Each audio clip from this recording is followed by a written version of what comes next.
Le Trésor, Laurent Mathieu. Bienvenue dans ce journal, voici les titres de l'actualité. Le pic de chaleur est là, jusqu'à 35 degrés ce samedi, avant un rafraîchissement dès demain. En attendant, les zones de baignade sont prises d'assaut. On verra aussi comment on s'accommode de la météo dans les campings. On vous donnera également quelques conseils pour rester vigilant aujourd'hui. Il existe pas mal d'idées préconçues sur ce qu'il faut faire ou pas lorsqu'il fait très chaud. Nous évoquerons notamment la pratique sportive avec Charles-Emmanuel de Wassège en direct. Et dans d'autres pays européens, les températures dépassent les 40 degrés. L'Espagne, notamment, doit faire face à d'importants incendies. Dans l'actualité, il y a aussi la FNR Stahl qui veut se diversifier en produisant autre chose que des armes. Reportage dans ce journal. Et puis, comme chaque samedi, notre séquence, c'était il y a. Nous évoquerons l'âge d'or des séries télévisées qui a démarré il y a 20 ans environ. Imad Messoudi sera en plateau avec nous pour nous expliquer tout ça.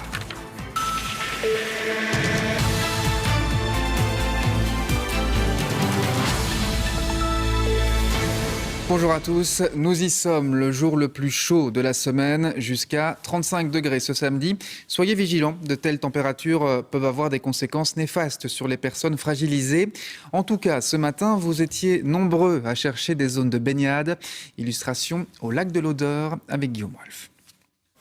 Cette famille a fait 40 minutes de voiture pour rejoindre le lac de l'Odeur, mais elle n'est pas venue les mains vides pour affronter la chaleur. Alors on a pris des boissons comme on a pu, qu'on va mettre dans l'eau pour les garder au frais, ce que tout le monde fait.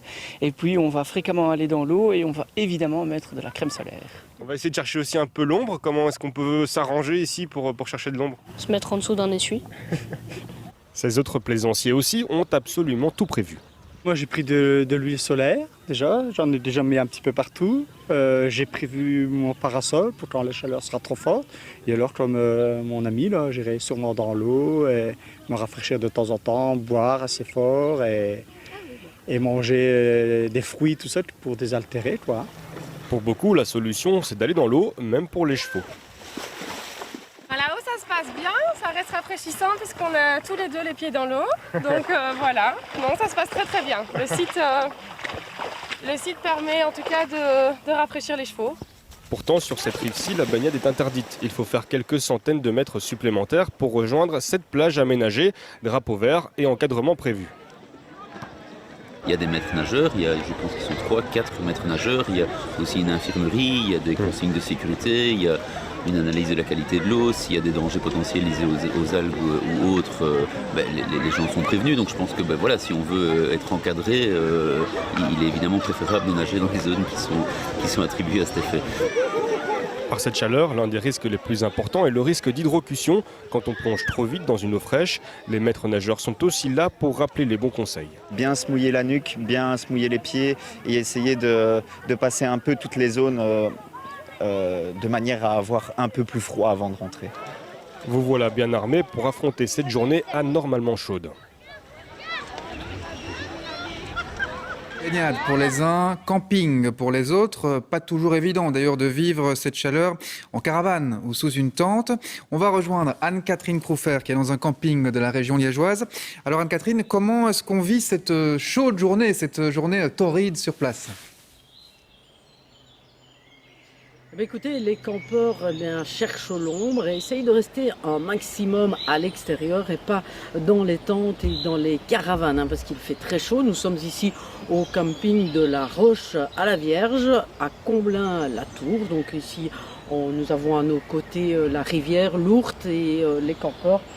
Ça arrive petit à petit, il faut dire qu'on n'est pas encore en pleine saison. Alors je vous propose tout de suite de regarder le reportage que nous avons tourné au ralenti, vous l'aurez compris, avec Jérôme-Emmanuel Deneville et Paromita Ouidar.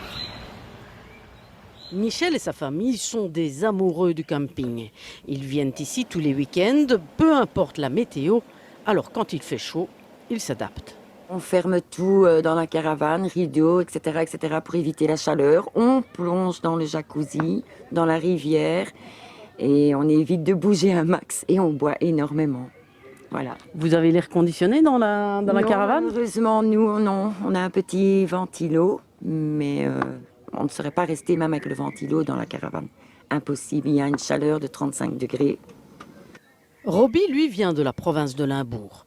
Juste derrière sa caravane, à quelques mètres seulement, l'ourte amène un vent de fraîcheur. C'est chaud, mais c'est pas tout le monde chaud, hein, dans toute la Belgique. Mais c'est trop chaud, tu sautes dans la rivière, ça va. Avec le chien, ça va. Hein. À l'intérieur, pas d'airco, il faut donc essayer de trouver des solutions rafraîchissantes. Ça, c'est indispensable. Oui, t'as besoin maintenant avec la chaleur, hein. Mais surtout pour l'apéro, hein, pour petit ricard ou quelque chose comme ça. Hein, ouais, mais t'as besoin. Et puis, il y a les petits malins. Joachim signe sa première expérience en camping. Alors, avec le réchauffement climatique, il a pensé à une tente adéquate aux fortes chaleurs. Elle est gonflable, elle est thermoréactive, donc il ne fait pas chaud à l'intérieur. Et le soir, elle est vraiment fraîche. Enfin, les couvertures ne sont pas humides. Enfin, elle est vraiment bien, elle est super aérée. C'est franchement pas mal. Donc vous avez opté pour une tente frigo presque. C'est presque ça, ouais. Une tente fraîche, on va dire ça comme ça. L'eau, quelle qu'elle soit, reste le meilleur ingrédient privilégié par nos campeurs. Oui, c'est clair, avec de telles températures, il faut rester vigilant. Bonjour Daniel Welter. Il y a, semble-t-il, de fausses bonnes idées quand il fait très chaud et vous les avez recensées pour nous. Par exemple, boire de l'eau très froide, bonne idée ou pas ? Eh bien non, hein, car ce ne sont pas les températures élevées qui sont dangereuses, mais c'est l'écart de température. Hein. En buvant de l'eau très froide, que va faire notre corps ? Eh bien, il va chercher à se réchauffer. C'est évidemment tout l'effet inverse. Que faut-il faire ? Alors, il vaut mieux boire de l'eau à température ambiante et même des boissons chaudes. Donc pas trop froid. Par contre, est-ce qu'on peut boire beaucoup d'eau rapidement ? Eh bien, encore non. On doit plutôt boire des petites quantités régulièrement et surtout ne pas attendre d'avoir cette sensation de soif parce que ça, c'est déjà un petit peu trop tard. On est déjà déshydraté. Alors, on évite l'alcool, hein, tout le monde le sait, ça fait monter la température du corps. Ce qu'on sait moins, c'est qu'il faut aussi éviter le café, le thé, les boissons sucrées car ça nous déshydrate. Bref, buvez de l'eau et encore de l'eau. Alors, qu'en est-il d'une bonne douche, bien froide, bien fraîche ? Moi, j'ai commencé ma journée comme ça, personnellement. Eh ben non, c'était pas bon. Même principe qu'avec l'eau qu'on boit, hein, le corps, il va prendre la douche froide comme une agression. Et donc, par réflexe, qu'est-ce qu'il va faire ? Il va produire de la chaleur. Or, vous avez déjà très chaud. Donc, plutôt une douche tiède et ne pas vous sécher complètement. Vous allez voir, votre corps va apprécier. Je verrai ça, je vous dirai si ça marche. Dernier élément, si j'ai la climatisation dans la voiture, est-ce que je peux me permettre de boire moins d'eau ou de boire pas du tout ? Non, vous avez tout faux. Non, la climatisation vous fait juste oublier la température extérieure, mais ça ne vous protège pas contre le mot-clé de ce midi, la déshydratation. Donc, vous emmenez une bouteille avec vous, vous buvez de temps en temps. Si vous pouvez éviter les trajets, c'est encore mieux. Bon, je vais faire attention à tout ça. Merci beaucoup, Daniel Welter, pour ces explications. Pas mal d'idées préconçues, en effet, en tout cas pour ma part. Merci beaucoup. Et c'est en fait toute l'Europe qui est concernée par ce pic de chaleur. On suffoque en France, l'Espagne lutte contre les incendies et le nord de l'Italie envisage de rationner l'eau à cause d'une sécheresse sans précédent. Camille Valentinelli, Alice de Bâti. L'été n'a pas encore commencé et l'Europe connaît déjà une vague de chaleur majeure. En Espagne, l'alerte incendie est maximale. Ces derniers jours, les pompiers ont affronté plusieurs incendies à travers le pays. Le plus dévastateur a brûlé près de 9000 hectares dans la Sierra de la Culebra. Dans le nord-est, 1000 hectares sont aussi partis en fumée. Des flammes difficiles à arrêter avec le vent et la chaleur. Avec des températures de 40 degrés et le peu de pluie que nous avons, cela devient très difficile. L'autre jour, les pompiers ont essayé d'arrêter les incendies par les airs, mais c'était inutile, car on ne peut pas arrêter le feu avec des températures aussi élevées et du vent. Dans le nord de l'Italie, c'est le niveau du plus grand fleuve du pays qui inquiète. Le fleuve Po n'a jamais été aussi bas. Une sécheresse qui menace les récoltes à tel point que l'eau est déjà rationnée dans plusieurs villes.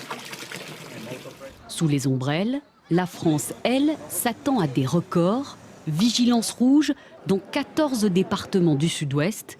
Les températures pourraient atteindre localement les 42 degrés. Une canicule qui surprend les plus expérimentés. Levez les jambes, s'il vous plaît. Je me suis tombé là, je me suis accroché au poteau là. Je me suis senti pas bien. Pour l'Organisation météorologique mondiale, il n'y a pas de doute, cette vague de chaleur, c'est une conséquence directe du réchauffement climatique. As a result of climate change, Heat waves are starting earlier.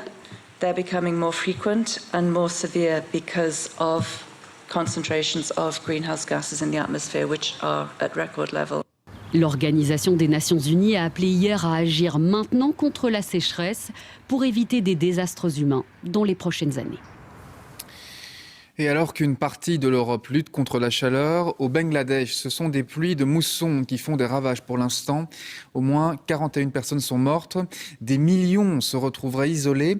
La situation est également critique dans le nord de l'Inde, le pays voisin. Le récit de Manuel Haas et Eric Destiné. C'est en bateau qu'on découvre l'ampleur des dégâts. Des villages coupés du monde, comme installés au milieu du cours d'eau. Ces habitants n'ont plus la possibilité de sortir. Au Bangladesh, la police estime que 4 millions de personnes sont coincées dans leurs habitations à cause des intenses pluies de mousson. Dans la région de Sylhet, les rizières sont inondées. Dans les villes, on circule tant bien que mal. À tel point que l'armée a été déployée pour aider à mettre en œuvre les évacuations. Plus au sud, des recherches ont été organisées suite à des coulées de boue. La maison de cette famille a été touchée. J'ai perdu mes 2 petits-enfants. Au total, au moins 41 personnes ont déjà perdu la vie au Bangladesh, certaines touchées par la foudre. Les pluies de mousson n'épargnent pas non plus l'extrême nord de l'Inde où la Force nationale de réponse aux catastrophes naturelles doit venir en aide à 2 millions de personnes dans l'état d'Assam. The situation had been a little grim because there had been heavy rainfall since the past few days, and the whole of Assam is inundated, and the quantum depends, it varies from place to place. Le bilan pourrait encore s'alourdir. Les pluies devraient encore s'intensifier en Inde et au Bangladesh dans les prochaines heures. Retour en Belgique avec cette information de Sudinfo. Luc Partoun, l'ancien responsable, l'ancien CEO de Liège Airport, a été placé sous mandat d'arrêt. Sa gestion de l'aéroport avait été mise en doute par des audits qui ont débouché sur une instruction judiciaire. Cette semaine, la ville de Binche annonçait vouloir détruire rapidement l'église des Récollets suite à l'incendie dont elle a été victime. La ville s'appuie sur un rapport en stabilité que la RTBF a pu consulter en exclusivité. Et ce rapport ne serait pas aussi clair que ça concernant la destruction présentée comme inéluctable. Explication signée Martin Collier et Guillaume Wolf. Le bourgmestre de Binche n'y allait pas par 4 chemins mercredi pour annoncer l'avenir de l'église des Récollets. Il avait entre les mains un rapport d'experts en stabilité dont il tirait 7 conclusions. Dans le rapport, il est clairement établi, il est clairement écrit que pour des raisons technico-financières, le bâtiment doit être démoli. Mais en réalité, la conclusion de ce rapport est un petit peu plus nuancée. La RTBF a pu le consulter en exclusivité. Une intervention est à entreprendre, démolition partielle et stabilisation ou démolition complète. Nous pensons que la solution la plus technico-économique est une démolition complète de l'édifice. Autrement dit, la destruction complète est la solution la plus rapide, la moins coûteuse, mais pas la seule. C'est aussi la lecture de cet expert à qui nous avons montré ce rapport. Ce rapport dit en effet que ça coûtera probablement plus cher de maintenir en fait l'ensemble du bâtiment que de le démolir. Il y a une différence entre démolir et puis après les coûts sont maintenus et avoir des systèmes un peu plus complexes qui sont proposés dans le rapport mais qui nécessitent évidemment un entretien et certaines années de conservation du bâtiment. L'option de la conservation, plus chère, a donc été rejetée par la ville de Binche et pour cause, c'est elle qui s'apprête à la payer. Mais c'est un choix politique, pas un choix d'expert en stabilité. Ce n'est pas le rôle de l'expert de donner un choix politique, d'une part, mais d'autre part, en effet, il y a des solutions qui sont ébauchées, qui mériteraient évidemment d'aller plus loin dans les études et qui permettraient sans nul doute probablement de garder la grande majorité du bâtiment et à tout le moins le cœur qui recèle les éléments patrimoniaux les plus importants. Alors la ville de Binche a-t-elle omis de présenter fidèlement la solution de conservation ? Contactée, la ville indique rester sur ses positions et ne souhaite pas commenter davantage ce rapport. Voilà qui referme ce journal. Tout de suite la météo de Pascal Laroche, suivi de l'échappée belge avec Adrien Jovenot et la chanteuse Ljubljana. On se retrouve ce soir, 19h30.